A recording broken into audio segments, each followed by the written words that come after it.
You ask Tiger to solve. This deals with linear equations with one unknown. The final result is n equals -5. Let's solve it step by step. Simplify the expression. Expand the parentheses. Simplify the arithmetic.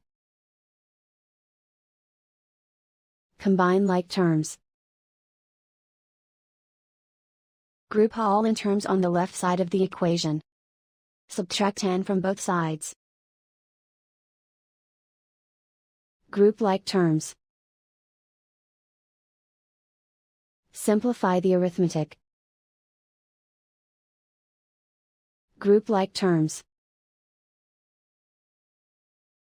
Simplify the arithmetic. Group all constants on the right side of the equation. Subtract 15 from both sides. Simplify the arithmetic.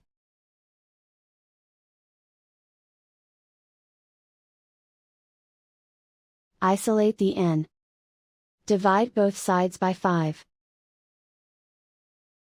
Simplify the fraction.